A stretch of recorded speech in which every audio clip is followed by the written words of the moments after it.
L'auteur de ce livre, c'est le bien-aimé frère Devin Fromke.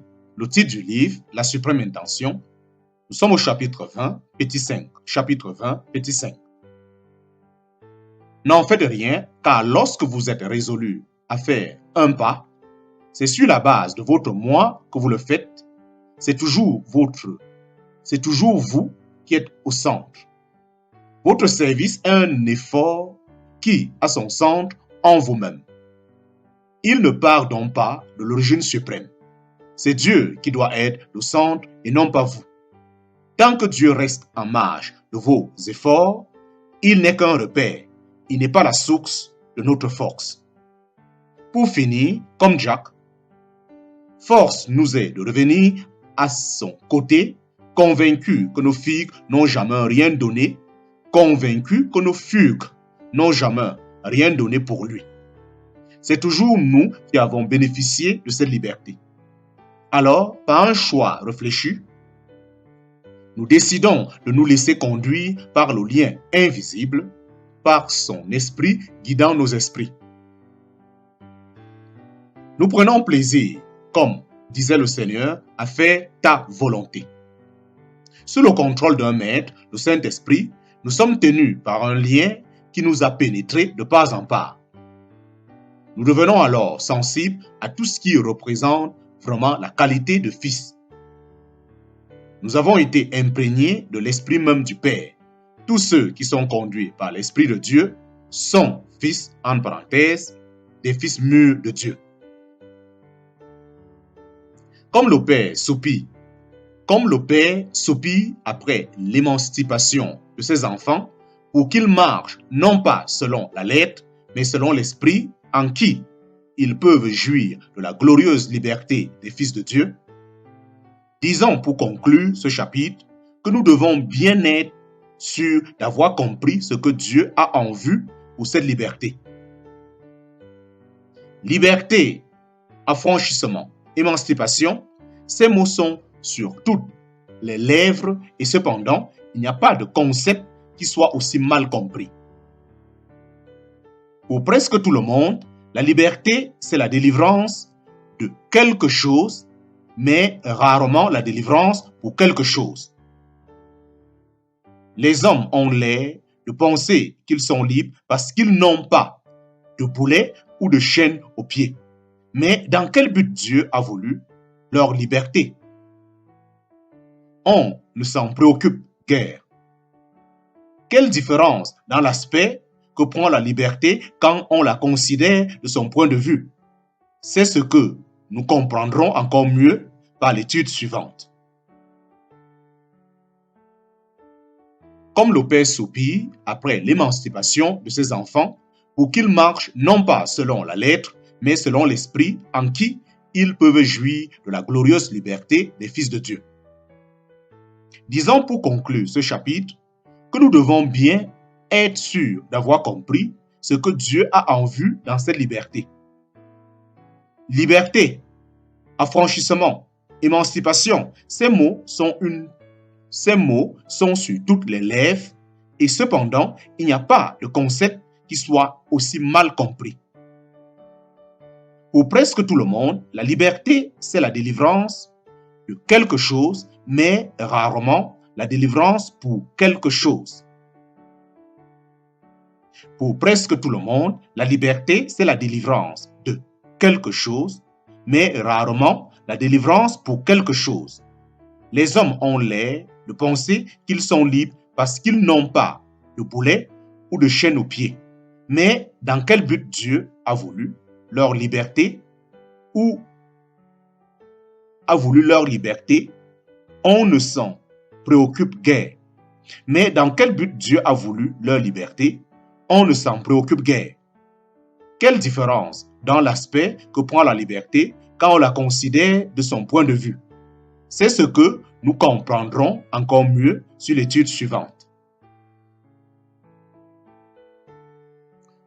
Heureuse liberté que d'être ton esclave. Je ne sens plus aucune entrave dans ma captivité. Ce qu'en vain j'ai cherché dans mon indépendance, je le trouve avec abondance où tu m'as attaché. heureuse liberté que d'être ton esclave. Je ne sens plus aucune entrave dans ma captivité. Ce qu'en vain j'ai cherché dans mon indépendance, je le trouve avec abondance où tu m'as attaché. Fin du chapitre 20. Fin du chapitre 20. Chapitre 21. Chapitre 21. Le véritable dessein de Dieu passera toujours inaperçu si on n'adopte pas son point de vue à lui. Nous devons observer toute l'histoire, qu'il s'agisse de celle d'Israël ou de celle de l'Église, du point de vue divin, si nous voulons saisir le rôle unique qu'elles jouent l'une et l'autre dans le plan du Père. Le dessein éternel est partout visible dans les pèlerinages terrestres du peuple élu, mais si nous nous laissons embarrasser par des détails de moins d'importance, nous risquons d'en perdre le fil. Lorsque nous examinons les causes des chutes continuelles et des relèvements successifs du peuple de Dieu, nous en concluons sans hésiter qu'il n'avait pas compris ce qu'aurait représenté pour lui un changement de captivité. Lorsque nous examinons les causes des chutes continuelles et des relèvements successifs du peuple de Dieu, nous en concluons sans hésiter qu'il n'avait pas compris ce qu'aurait représenté pour lui un changement de captivité.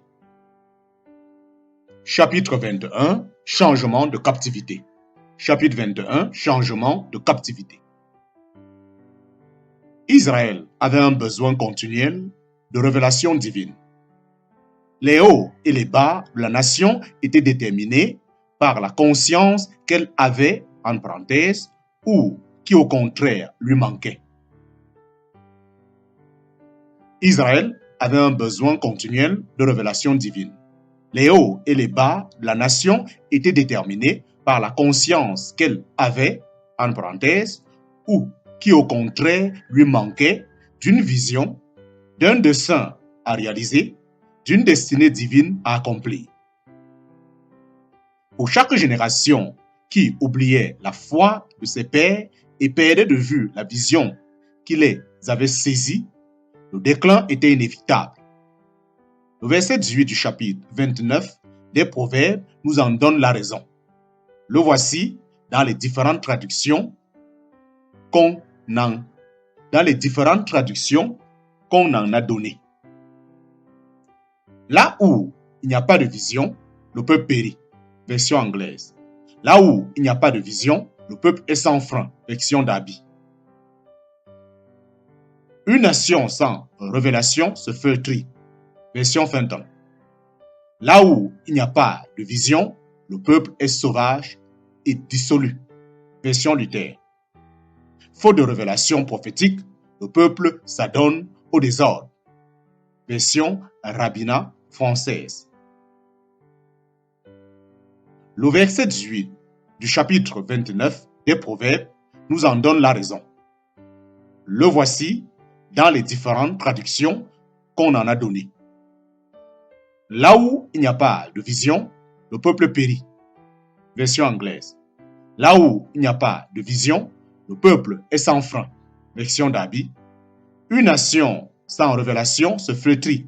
Version Fenton. Là où il n'y a pas de vision, le peuple est sauvage et dissolu. Version Luther. Faute de révélation prophétique, le peuple s'abandonne au désordre. Version Rabbinat française. Quand nous regardons Israël avec la vision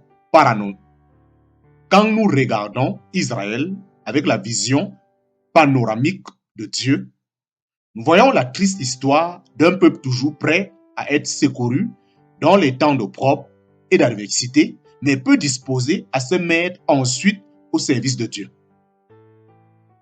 Combien de fois Israël n'a-t-il pas crié vers le ciel et reçu la délivrance qu'il attendait? Mais chaque fois, il a échoué dans son interprétation de ce que Dieu était réellement.